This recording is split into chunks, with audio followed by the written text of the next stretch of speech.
Olá a todos, meu nome é Sara Lívia, eu sou aluna da turma de FC1 do professor Lúcio Marazzi e desde já agradeço pela atenção de todos.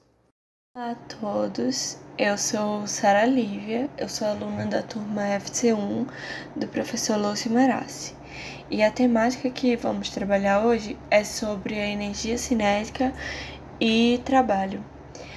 A temática da energia cinética e trabalho está relacionada ao movimento dos corpos e à transferência de energia. A energia cinética está associada à energia de um corpo devido ao seu movimento, enquanto o trabalho é a transferência de energia de um corpo para outro devido à aplicação de uma força. Compreender esses conceitos é essencial para analisar e descrever os diferentes fenômenos físicos que envolvem o movimento e reflexos entre objetos. Nessa temática, exploraremos a relação entre energia cinética, trabalho e suas aplicações em diversos contextos. A energia cinética é a energia associada ao movimento de um corpo. Ela depende da massa do objeto e da sua velocidade. Então, quanto maior a massa e a velocidade de um objeto, maior será a sua energia cinética. A fórmula para calcular a energia cinética é representada por K, que é igual a mv² dividido por 2. E podemos usar a equação apresentada para definir a unidade de trabalho, que seria o Joule. Então, aqui temos um exemplo. Um objeto de massa de 2 kg que se move com velocidade de 2 metros por segundo tem uma energia cinética de 4 joules. Quando a velocidade de um objeto é aumentada após aplicar uma força resultante sobre ele, sua energia cinética aumenta. Nessa situação, dizemos que um trabalho é realizado pela força que atua sobre o objeto. Realizar trabalho é, portanto, um processo de transferência de energia. O trabalho tem a mesma unidade que a energia e é uma grandeza escalar. O trabalho na física é definido como uma quantidade de energia elétrica para ou a partir de um objeto devido à aplicação de uma força sobre ele. O trabalho é calculado multiplicando a força aplicada pelo deslocamento do objeto na direção da força, e a notação de trabalho vai variar. Às vezes é utilizada a força ou o percurso, mas sempre vai evidenciar a força que foi utilizada. Como o trabalho é um produto escalar, ele pode ser positivo, negativo ou nulo. Caso o trabalho seja positivo, o agente aumenta a energia cinética. Se for negativo, diminui a energia cinética e caso seja nulo, a energia cinética é constante. Aqui temos uma pessoa empurrando o veículo e fazendo força. Portanto, aqui haverá trabalho. Então, o trabalho pode ser calculado a partir da força que é realizada, que vai ser evidenciado a força, vezes a distância percorrida, e entre eles vai ter o ângulo θ.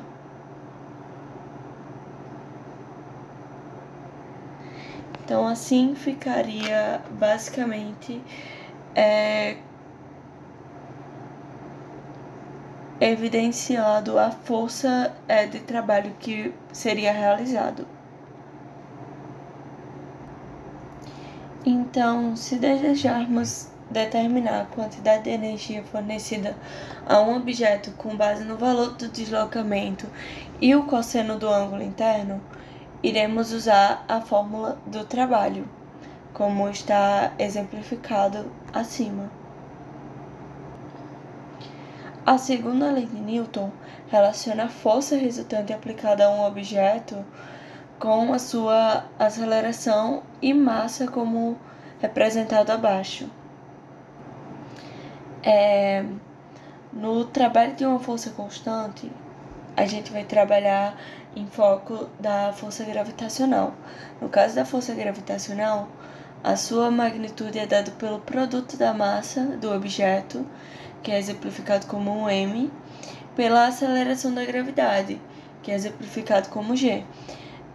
Suponhamos que o objeto seja movido verticalmente para cima ou para baixo em uma distância d.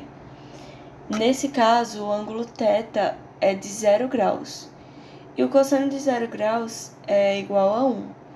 Então, a fórmula do trabalho fica dessa forma abaixo.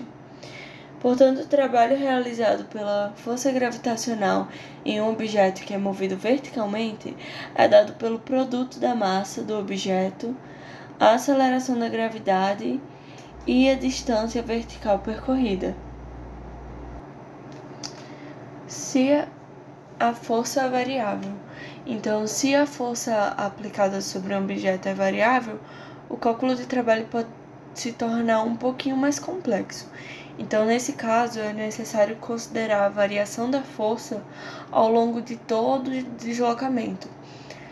Existem diferentes abordagens para lidar com forças variáveis, dependendo das informações fornecidas para o problema. Se a função ou expressão matemática que descreve a força variável ao longo do deslocamento é conhecida, podemos usar a técnica de cálculo integral, como exemplificado abaixo. Isso a gente vai usar para determinar o trabalho total. Então, nesse caso, temos que integrar a expressão da força em relação ao deslocamento.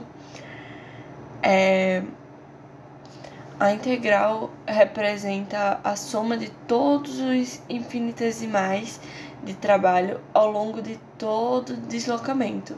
Em alguns casos, a força variável pode não ser explicitamente fornecida. Então, nesse caso, nós podemos aproximar a força como constante em pequenos intervalos e calcular o trabalho para cada intervalo usando a fórmula do trabalho da força constante, que foi exemplificado anteriormente. Em seguida, somamos os trabalhos parciais, em cada intervalo para obter uma estimativa do trabalho total. Então, a força elástica é uma força que surge em objetos elásticos, como molas e elásticos também. Quando são esticados ou comprimidos, essa força é diretamente proporcional ao deslocamento do objeto em relação à sua posição de equilíbrio. A lei que descreve essa relação é conhecida como a lei de Hooke. De acordo com a lei de Hooke, a força elástica é dada pela fórmula abaixo. F igual a menos K vezes X.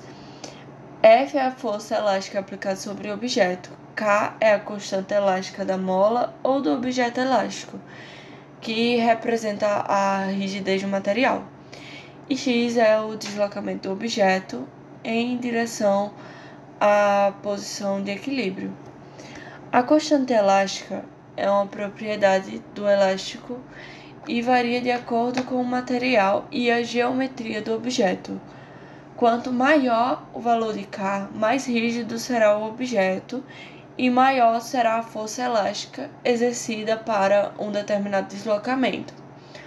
Então, é importante observar que a força elástica age em direção oposta ao deslocamento do objeto, seguindo a lei de Hooke. Isso significa que quando o objeto é esticado ou comprimido, a força elástica tenta restaurar o objeto à sua posição de equilíbrio. Então, ao calcular o trabalho de uma força elástica, podemos usar as mesmas fórmulas e conceitos discutidos anteriormente. Se o deslocamento do objeto sob uma ação da força elástica for conhecido, podemos calcular o trabalho usando a fórmula do trabalho para uma força variável, ou fazer a aproximação aproximações com forças constantes em pequenos intervalos, caso a força varie significativamente. Então, é isso. Obrigada pela atenção a todos e até a próxima.